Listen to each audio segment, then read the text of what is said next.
आज आपके सवालों के जवाब देने के लिए हमारे साथ हैं प्रकाश गाबा सर। गाबा सर का बहुत बहुत स्वागत है। और बाजार में एक अच्छी मजबूती के साथ कामकाज कर एडवांस डिक्लाइन बहुत ही इनकरेजिंग है। ब्रॉडर पिक्चर काफ़ी बेहतर देखने को मिल रही है और आज टायर सेक्टर लीड कर रहा है। सारी टायर कंपनीज में ज़बरदस्त तेज़ी है थैंक्स टू सीएट, जिसने एक एक्स्ट्रा ऑर्डिनरी बेस्ट क्वार्टर पेश किया। उसकी वजह से एक बड़ी तेज़ी बनी। उसके बाद फिर सारे टायर सेक्टर्स में तेज़ी बनी, चाहे वो अपोलो टायर्स आप देखें, एमआरएफ देखें, कोई भी देखें, इसमें अच्छी खासी तेज़ी बनती हुई दिख रही है। गाबा सर, निफ्टी में क्या करना है इस समय? बहुत स्ट्रॉन्ग रेसिस्टेंस है जहां से लौटा है, तो मुझे थोड़ी दिक्कत, जब तक वो पार नहीं करता तब तक थोड़ा स्लगिश हो सकता है मेरे हिसाब से। एग्जैक्टली वही हाल बैंक निफ्टी में है। बैंक निफ्टी भी एक डबल टॉप बनाया है देखा जाए तो, आज क्या और तीन चार दिन पहले का। तो लगता है यहाँ पर अपर रीजन पे रेसिस्टेंस है, थोड़ा रिस्की है ऑन द लॉन्ग साइड। अगर करना है बात तो और राइट, या तो कल का क्लोज हो वहां पर बाउंस मिल जाता है तो ठीक है, वहां पर एक डिफेंड, कल का क्लोज डिपेंड कर सकता है, ये एक पॉसिबिलिटी है। लेकिन वहां देखेंगे जब आता है, नीचे नहीं आता है। निफ्टी पॉसिबल है कि लो लेवल देखेंगे। ओके, ये है इंडेक्स पर है। तो टायर वगैरह शेयर्स में काफ़ी बातचीत हो चुकी बैंक फाइनेंस। गाबा सर, एक शेयर रडार पे है, Chennai petroleum. Chennai petroleum chart दिखाइए गाबा सर, इसको देखिए चार्ट पे, क्या ज़बरदस्त मूवमेंट बना हुआ है। जबकि क्रूड ऑयल महंगा है, 14% ऊपर है, 600 रुपए के ऊपर निकल गया चेन्नई पेट्रो। चेन्नई पेट्रो बिल्कुल मेरे ख्याल से ये स्टॉक बढ़िया लगता है, बहुत बढ़िया अप मिला है, करीब 14% अप है। लेकिन हायर जोन और भी देखेंगे, 603 पे ट्रेड करा है, स्ट्रेच है लेकिन अप मूव ऑन है। कहाँ लगा है स्टॉप, वो डीप है, क्वांटिटी कम कर लो लेकिन अब भी अप मूव लगता है। 640 650 नजर आ गया चेन्नई पेट्रोल। 640 650 तक भी जा सकता है चेन्नई पेट्रो। बहुत ज़बरदस्त तेज़ी है। और एक दिलचस्प बात आप लोगों को बताऊं मैं, जो लेटेस्ट डेटा आया है अक्टूबर महीने की फर्स्ट फोर्टनाइट का, यानी 1 से 15 अक्टूबर का, उसमें पेट्रोल और डीजल की सेल्स गिर गई है, स्पेशली डीजल की। उसके बावजूद आप देखिए HPCL, BPCL, IOC, Chennai petro, MR petro, सब में मजबूती बनी हुई है। तो हर शेयर प्राइस कुछ कहता है, अलग से बताऊंगा आपको क्या कहता है, लेकिन फिलहाल बहुत शानदार तेजी। चलिए सवाल लेते हैं अगला। हमारे साथ वडोदरा गुजरात से जुड़ रहे हैं भल्लाल देव जी। भल्लाल जी नमस्कार सर। नमस्ते नीरज सर, नमस्ते सर। नाम बहुत इंटरेस्टिंग है आपका, मुझे तो पिक्चर याद आ गई एकदम से। अरे हाँ सर कैसे है सर, क्या हाल चाल? बस सर बढ़िया सर, बढ़िया। बताइए क्या जी, मेरा सवाल ये था कि मेरे पास तमिलनाडु पेट्रो प्रोडक्ट्स पे 1000 शेयर्स है, 94 के रेट पे लिए हुए है। हाँ। अभी और 6 महीने 12 महीने रुक सकता हूँ, तो ये लेवल पे क्या करना चाहिए सर? ओके, पूछते गाबा जी। गाबा जी 94 पे लिया है तमिलनाडु पेट्रो और 100 पे चल रहा है, 6-12 महीने रुक सकते हैं, क्या करना चाहिए? मैं निकाल लूंगा तमिलनाडु पेट्रो का, मुझे चार्ट का टी एन पेट्रो नहीं मिल रहा है। एक मिनट सर, मैं बताता हूँ। इसका नाम T.N है, पता नहीं क्या है। नंबर लिखिए सर। हाँ जी, 500 500 हाँ 777 777 TPL। हाँ, इसलिए नहीं मिल रहा था। बढ़िया स्टॉक है, होल्ड करना चाहिए। 100 पे ट्रेड करा है, 130 जाएगा ऐसा लगता है मुझे। स्टॉप होगा 90 का, लेकिन ये बाय एंड होल्ड स्टॉक, इसमें इमीडिएटली नहीं मिल सकता है। आगे तो और बगे स्टॉप लगाना है तो 90 का लगाइए स्टॉप, अप मूव मिलना चाहिए। यस, इट्स अ होल्ड करिए इसमें भल्लाल जी। और धन्यवाद सर, धन्यवाद नीरज जी, धन्यवाद। ऊपर जाएगा ये अभी। चलिए, बहुत बहुत शुक्रिया हमारे साथ जुड़ने के लिए। अगला सवाल है हार्विन मुंबई से। हार्विन जी बताइए क्या सवाल है? गुड मॉर्निंग सर जी। एक्चुअली एचडीएफसी बैंक का 20 शेयर लिया था 1542 में लास्ट वीक में, तो ये लॉन्ग टर्म से लिया था, तो इसका क्या मतलब कितने देर तक होल्ड करना चाहिए, कितने में लगना जी? गाबा सर, एचडीएफसी बैंक नतीजे कल आए और आज स्टॉक ने एक अच्छा मूव दिखाया, लेकिन वो सस्टेन नहीं कर पाया, थोड़ी प्रॉफिट बुकिंग आ गई वहाँ पे। हरविंद जी ने हालांकि लॉन्ग टर्म के लिए लिए 1542 पे इन्वेस्टमेंट के लिए, क्या राय है इनके लिए? रखा है राइट फ्रॉम आईपीओ, तो क्या है, होल्ड कीजिए, पैसा कमाएगा। नीचे उसको आने दो, आपको ऐड करना है तो आप ऐड कर लीजिए। मुझे ये स्टॉक बढ़िया लगता है for a very long term. तो ये स्टॉक, ये बोलते हैं ना इनहेरिटेंस पोर्टफोलियो, वो है, तो आप होल्ड ही करना चाहिए। लेकिन आज का जो हाई अगर वो पार कर लेगा तो ट्रेडिंग पॉइंट ऑफ व्यू वहां पर एक फ्रेश बाय सिग्नल जनरेट होगा। तो आपको लेना चाहिए, अच्छा बेस बन रहा है, नीचे आता है तो लकी है और मिलता है तो ऐड कीजिए, एसआईपी कीजिए। मुझे स्टॉक पसंद है लॉन्ग टर्म के लिए और मेरा डिस्क्लोजर है कि मेरे पास है। गावस्कर के पास निजी निवेश है, ये बात ज़रूर ध्यान रखिएगा, ये डिस्क्लोजर है। और हार्विन जी इस पर बने रहिए, कोई दिक्कत नहीं, आप तो इन्वेस्टर हैं तो कोई चिंता आपको नहीं करनी चाहिए। गावस्कर थोड़ी प्रतीक्षा करिएगा, एक बार आप बातचीत करते हैं सीएट के मैनेजमेंट से। कंपनी ने दूसरी तिमाही में बहुत ही शानदार नतीजे पेश किए, कंपनी का मुनाफा करीब 26 गुना बढ़ा है, वही आमदनी में भी 5-6% की ग्रोथ देखने को मिली है। बातचीत करते हैं कंपनी के सीएफओ कुमार सुब्बैया से। सुब्बैया सर, बहुत बहुत स्वागत है आपका सीएनबीसी आवाज़ पर। बेहतरीन नतीजे पेश किए आपने, ऑपरेशनल नंबर काफ़ी इंटरेस्टिंग, काफ़ी बढ़िया दिख रहे हैं, मार्जिन में सिग्निफिकेंट इंप्रूवमेंट देखने को मिला है। और दिलचस्प बात यह है कि सीएट के नंबर देख के पूरे टायर सेक्टर में जोश है, चाहे जिस कंपनी को देखिए, सब इस उम्मीद में है कि सबके नतीजे ऐसे ही आने चाहिए, आएंगे। तो बहुत इंटरेस्टिंग नंबर है। और अगर आप एबिटा देखें तो 456 करोड़ का कंपनी ने क्लॉक किया YoY। सुबह सर, क्या हाईलाइट है इतने बेहतरीन नंबर, कैसे, क्या रीजंस थे? Okay, I will certainly talk about our operating performance. Before that, I also want to share with you that last quarter was a very important quarter for us. A few milestones that we had achieved that we are very happy with. One of them being we got the Grand Deming Prize. Okay, only tire company in the world and only company last year to have been recognized. So that's a great reassurance in terms of our focus on customers. Yeah, when it comes to your second question on what made us to report much better numbers. If you really see last 5 quarters, our margins have been improving quarter on quarter for 5th quarter in succession. Okay, and a few reasons are, one is that our revenue mix has been little more positive. We are focusing more on profitable, high margin, premium categories of tires. So that has played a role. Number 2, we are growing as an organization, so we are able to get the benefit of scale. Third, we have been driving a lot of cost reduction, cost efficiency related projects. Okay, looking at zero-based approach to various elements of cost, and some of them have started yielding results. And last but not the least, there has been some correction in commodity prices till say middle of quarter one or later part of quarter one. Okay, and that also helped. So overall, I think multiple reasons have contributed to significant improvement in our margins in the quarter 2. Okay. दो चीज़ें आप कह रहे हैं कि आपने कह रहे हैं कि आपने प्रीमियम में फोकस किया और raw material cost at least first 1.5 month last quarter में नीचे थे, जिसकी वजह से आपको एक फेवरेबल प्रोडक्ट मिक्स मिला और इसलिए आपकी ग्रॉस मार्जिन में करीब 2.25% की क्वार्टर ऑन क्वार्टर देखने को मिली। और ऑपरेटिंग प्रॉफिट मार्जिन जो है 15% पे था, जिसमें 8% का उछाल है YoY और 2% क्वार्टर ऑन क्वार्टर। सर, ये जो अब तो रॉ मटेरियल के प्राइसेस ऊपर हैं लास्ट 40-50 दिनों से कम, क्या ये जो नंबर्स हैं, ये मार्जिन्स खास तौर पे ये मेंटेन हो पाएंगे आगे? और जो प्रीमियमाइजेशन आपने किया है, प्रोडक्ट मिक्स आपने बनाया है, आई एम होपिंग कि प्राइस राइज भी लिया होगा आपने, ये सब कुछ आगे मेंटेन होगा? We feel that we should be able to manage within a range. Okay, and the 15% margin that we have achieved is the highest in the last many years, last 6 years or so. And also an absolute EBITDA for the first time crossed about 400 crores during the quarter. As you rightly mentioned, from middle of quarter 2 onwards, we are seeing upward movement in the crude oil prices. Consistently, it's hovering around $90. In fact, there were weeks that it was hovering around $95. And second, our currency is also depreciated. Okay, and rupee now is hovering around 83.20, 83.30 in that range. So these two things we expect it to have little adverse impact on our raw material costs, in the sense that it looks like the best is behind us in terms of raw material costs. We managed to bring our raw material costs down in quarter 2 versus quarter 1. Maybe we'll see some upward movement in quarter 3. But we also would like to use other cost levers to bring more efficiencies, and that would help in margins. Better product mix could also help.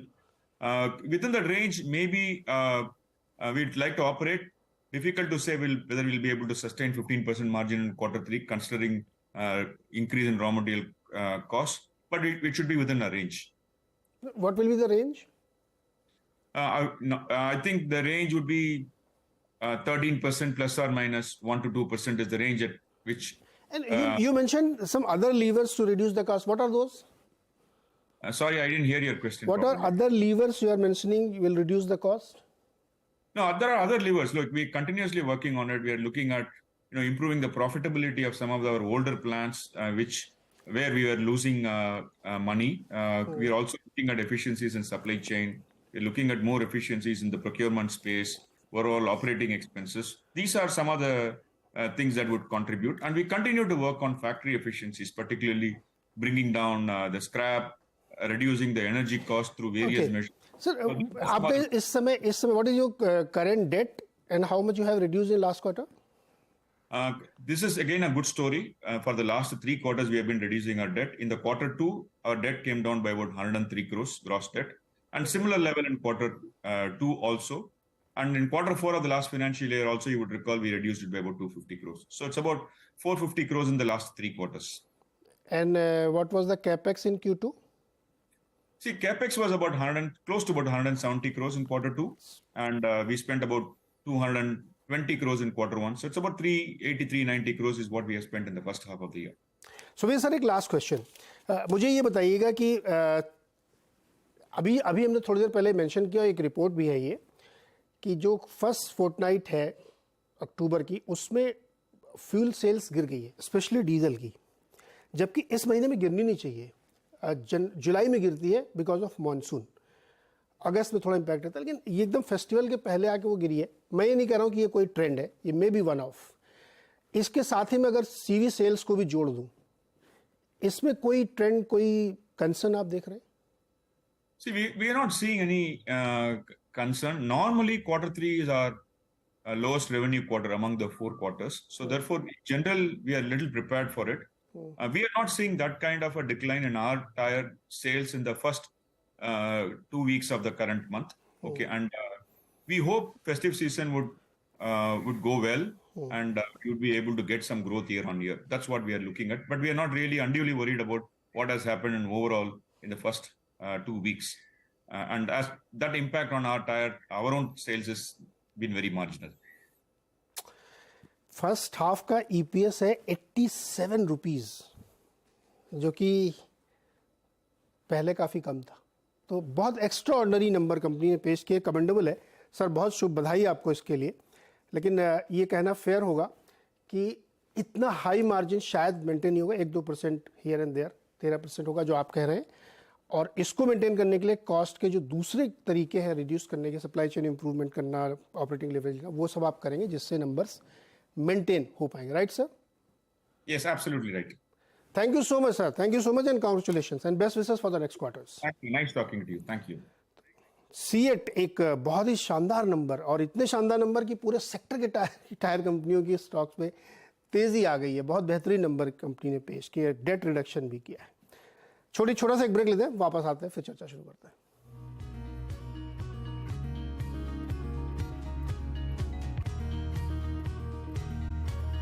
एक बार फिर से स्वागत है आपका traders hotline में, और दर्शकों के सवालों के जवाब हम ले रहे हैं. अगला सवाल पूछना चाहते हैं अहमदाबाद से अभिषेक पटेल.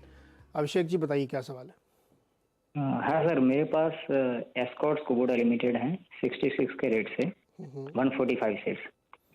तो सर मैं इसका फ्यूचर जानना चाहता हूँ नेक्स्ट 5 to 10 ईयर्स के लिए. 66 कब लिया था सर? ये 2010-11 में लिया हुआ है सर. 2010 में, यानी 13 साल पहले. गावा जी चार्ट देखिए, 2010 में 66 रुपए भाव था क्या कुबोटा का स्कॉट्स में? यार कमाल कर दिया अभिषेक बाबू आपने तो. मतलब 109 रुपया था 8 में. Bye God. 10 में शायद नहीं सर, ये दिख रहा, सही कह रहा है अभिषेक भाई. बिल्कुल भाई अभिषेक जी, आपको तो मतलब कितनी टन्स ऑफ बधाई कि आपने बहुत शानदार, मतलब ये अगेन देखिए, हम लोग कल भी बात कर रहे थे कि लॉन्ग टर्म की इन्वेस्टिंग स्टोरी कैसी होती है, और आपकी भी बिल्कुल वैसी स्टोरी. 66 रुपए का माल 3300 रुपए हो गया है. तो अभी क्या आप बेचना चाहते हैं क्या? आप क्या मूड है आपका? नहीं सर, अभी मैं तो लॉन्ग टर्म इन्वेस्टर हूँ सर. अभी मैं जानना चाहता हूँ नेक्स्ट 5 to 10 ईयर्स के लिए इसका फ्यूचर क्या है सर? गावा साहब 10 साल के लिए बताइए क्या चार्ट. उज्जवल है, उज्जवल फ्यूचर, उज्जवल है. भविष्य बहुत उज्जवल है भाई. स्कॉट्स कुबोटा का रेलवे से बहुत काम मिल रहा है इनको. फ्यूचर नहीं पूछना चाहिए, फ्यूचर उज्जवल है एकदम. आप एब्सोल्युटली सेफ हैं, आपकी कॉस्ट कुछ जीरो है, आप इसको इनहेरिटेंस दीजिए, जब जिस दिन डिविडेंड मिलता है उस दिन एक्स्ट्रा स्टॉक खरीद लीजिए, री इन्वेस्ट कीजिएगा, आपका अच्छा मुनाफा होगा। अभिषेक जी, आपको अफसोस हो रहा है कि आपने 145 शेयर ही क्यों लिए थे? नहीं सर, मेरे पास 200 शेयर थे पहले, हाँ, लेकिन मैंने वो 1000 के आसपास थोड़ा 55 शेयर्स सेल किया और मेरा कॉस्ट अभी 0 है सर। अरे तो अब तो आपको डबल अफसोस होना चाहिए कि वो क्यों बेचे मैंने। हाँ सर वो लेकिन सर मेरे सेल करने के बाद में वो कुबोटा के साथ जॉइंट वेंचर हुआ है एस्कॉर्ट्स का।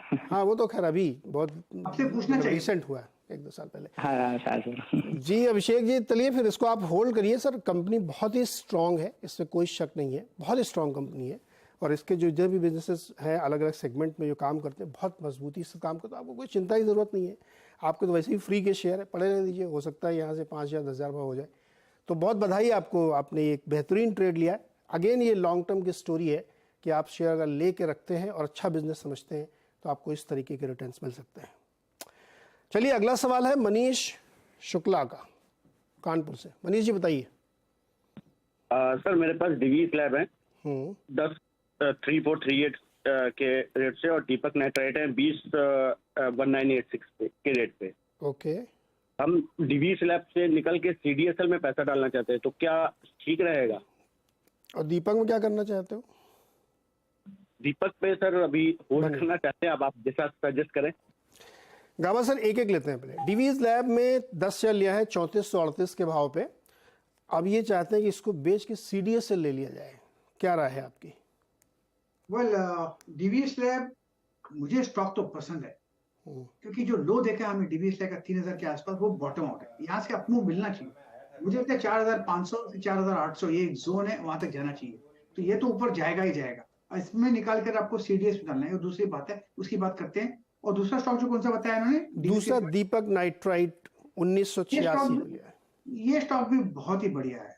आज आपको मिला है, बेस बना हुआ है, कंसोलिडेशन है, 1600 1700 2000 स्ट्रॉन्ग सपोर्ट जोन है। यहाँ पर भी एक अपमूव मिलेगा 2350। अपमूव तो दोनों में मिलेगा, तो जो इसमें अपमूव मिलने वाला है उसको बेचकर अब सीडीएस लेना चाहते हैं, वेल सीडीएसएल भी अच्छा स्टॉक है, ले सकते हैं। बहुत स्ट्रॉन्ग बेस है 1300 के आसपास, यहाँ पर भी अपमूव मिलेगा, करीब 1500 1600 भी जा सकता है। तो आप कर सकते हैं, अगर करना चाहे तो, ना करें तो भी चलेगा, लेकिन दोनों ही में स्टॉक होल्ड है। तो भाई दोनों ही होल्ड है शुक्ला जी। आप का अगर दिल कर रहा है कि वो ज़्यादा अच्छा लगता है तो आप जा सकते हैं, अदरवाइज दोनों में अच्छी ग्रोथ देखने को मिल रही तो दोनों होल्ड कर सकते हैं आप, दीपक नाइट्राइट भी और डीवीज लैब भी। और मन करे तो आप अलग से और पैसा हो तो सीडीएस से ले लीजिए। चलिए अगला सवाल है सुभाशीष का, भिवंडी महाराज से। सुभाशीष जी नमस्कार। नमस्कार सर। नमस्कार सर, मैं आपका बहुत बड़ा फैन हूँ नीरज जी। अरे सर क्या बात है। शेयर मार्केट का बाद भी जब आप पॉलिटिकल्स के लिए जब इंटरव्यू करते हो वो भी मैं आपको देखता हूँ और फॉलो करता हूँ सर। बहुत बहुत शुक्रिया सर, बहुत बहुत शुक्रिया। बताइए सर। सर मेरे पास चंबल फर्टिलाइजर का शेयर था, 294 का 290 का प्राइस है, 100 शेयर 290 का है और 100 शेयर 285 का है। ओके। और मैं सर होल्ड कर सकता हूँ कम से कम, जब तक कम से कम 15 से 20% प्रॉफिट ना हो, चाहे 1 साल हो या 2 साल हो। कम से कम 20% प्रॉफिट चाहिए गावा से चंबल फर्टिलाइजर में, समय की पाबंदी नहीं है। बताइए कब तक मिलेगा? चंबल फर्टिलाइजर 400 तक जा सकता है, लेकिन उससे वक्त लगेगा। अब बेस बनाया 250 में, स्ट्रॉन्ग बेस है, वो लगता है ब्रीच नहीं होगा, ऊपर नीचे जाएगा, स्लो जाएगा, लेकिन 350 400 तक जाना चाहिए। तो यस, इट्स अ होल्ड। 1-1.5 साल में जाएगा? लग सकता है अपने, लेकिन लगता है आपको मिलना चाहिए, क्योंकि जो बेस बना है बढ़िया बेस है चंबल फर्टिलाइजर। तो बने रहिए सुभाषी जी इसमें, चूंकि कल देखिए आपने सारे फर्टिलाइजर शेयर क्या मस्त चल रहे थे, तो ये भी चलेगा देर से देर, कोई दिक्कत नहीं है। आपको 15-20% जो आपने टारगेट रखा है वो 1-1.5 साल में जरूर मिल जाएगा इसमें। हाँ सर, कल भी सारे फर्टिलाइजर सेक्टर ऑलमोस्ट 10% 5% ग्रोथ किया, बट ये हुआ नहीं। वो आप गौर करिएगा, ज्यादातर वो सरकारी वाले चल रहे थे, जितने फर्टिलाइजर कल चल रहे थे वो PSUs थे। जी सर। तो वो कई बार PSU की स्टोरी थोड़ा अलग चलती है, कोई दिक्कत नहीं है इसमें। अगला सवाल है दत्ताराम सांगले का, ठाणे महाराष्ट्र से। दत्ताराम जी बताइए सर। सर मेरे पास इरकॉन के शेयर थे, 45.18 में मैंने लिए थे 400 शेयर। क्या करना चाहिए? इसको क्या नहीं, इसको मैं 2-3 साल तक और होल्ड कर सकता हूँ अगर करना है, या कैसे अभी निकलो? हो तो गया 3 गुना पैसा। गावा सर 3 गुना हो गया भाई। कौन सा वाला? इरकॉन इरकॉन, या ओके। 2-3 साल होल्ड करें, कोई दिक्कत नहीं है। मतलब होल्ड करना भी चाहिए, थोड़ा स्ट्रेच है, लेकिन मुझे लगता है 140 में जो बेस बना है इरकॉन का बढ़िया है। अब यहाँ से एक फ्रेश अपमूव शुरू होगा, अब ये 200 की तरफ जाए, मैटर ऑफ टाइम। बढ़िया स्टॉक है, होल्ड कीजिए, stick on to it. Dattaram ji hold करिए इसको, ये और ऊपर जाएगा। और आपका तो बहुत नीचे का प्राइस है, तो आपको बिल्कुल अब आपका ऑलमोस्ट एकदम फ्री टाइप का ही शेयर हो गया, 3-4 गुना हो ही चुका है आपका इसमें। तो होल्ड करिए इसमें, 140 पे अच्छा बेस बनाया है, यहाँ से भी ऊपर जाने का रास्ता इसमें साफ दिखाई दे रहा है। काबा सर का बहुत बहुत शुक्रिया हमारे साथ जुड़ने के लिए, दर्शकों की मदद करने के लिए। और इस बीच तेज़ी थोड़ी सी और स्ट्रॉन्ग होती हुई दिख रही है और बहुत सारे शेयर्स में अच्छी खासी मजबूती आती हुई दिख रही है। छोटा सा एक ब्रेक लेंगे यहाँ पे, ब्रेक के बाद देखिए आप खिलाड़ी नंबर 1।